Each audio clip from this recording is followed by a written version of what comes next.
Now, my angle tonight is inspired, for lack of a better word, by a tweet from the Director General of Health, Dr. Patrick Amoth, earlier today. In his weekly Twitter question and answer session, the DG made an announcement that I found particularly startling. He was answering a question that many of us may have been asking for the last few days. How are we flattening the curve, yet the number of deaths seem to be rising, or at least not going down? Here's what the DG said in response to a certain Ken Aseka, and I quote, "The deaths reported in the last 10 days are not entirely deaths that occurred in the 10 days. The numbers are based on a mortality audit which the Ministry of Health commissioned. Our teams thus found deaths that may have occurred even months ago, but which had to be accounted for." Now, I don't know if you're reading what I'm reading, but I find this extremely mind-boggling.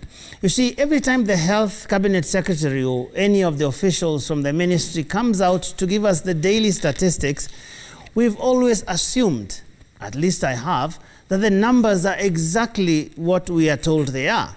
So if the CS says, fellow Kenyans, in the last 24 hours we have had this number of deaths, I usually take it that fellow Kenyans means you and I, and that 24 hours actually means 24 hours, you know, the period between yesterday and today. Ladies and gentlemen, what the DG is saying in short is that 5 people may have died, say, in March this year, but the ministry has only just learnt about it. So what do? They simply include that information in yesterday's data without telling you as much. So if the number of people who died yesterday was perhaps 5, they will tell you it was 10, without disclosing that 5 of those people actually died 7 months ago.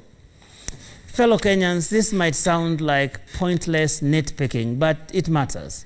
It matters first because, as fellow Kenyans, we need to know. But it also matters because the number of people getting infected or dying from COVID-19 in any single day helps to give us a sense of where we stand with this pandemic. I mean, what would have been so difficult about calling a news conference and telling us that what has been reported as deaths in the last 10 days was actually part of some historical data?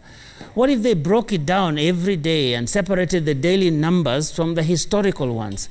Or does the ministry truly believe we are not entitled to this important piece of information? Do they know something that we don't know about this pandemic? What else are they telling us that is not actually what it appears to be? Is the pandemic still there even? How are we to believe those numbers they give us every day if they are not transparent with something as serious as the number of deaths? How many of the so-called new infections are backdated? And if I may ask, when and how was the so-called mortality audit done by the ministry? Did they just go around asking relatives how their loved ones had died? Did they do some posthumous testing of these people? Is this an ongoing exercise in the country?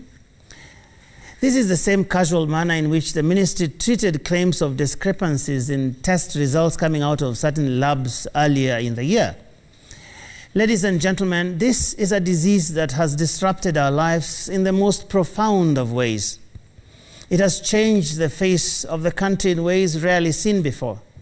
To think, therefore, that some of the information we've been treated to is not entirely true is disturbing, to say the least. I end with the words of 19th century English writer Julius Barnes that the greatest patriotism is to tell your country when it is behaving dishonorably, foolishly, viciously. I feel very patriotic tonight, and that is my angle.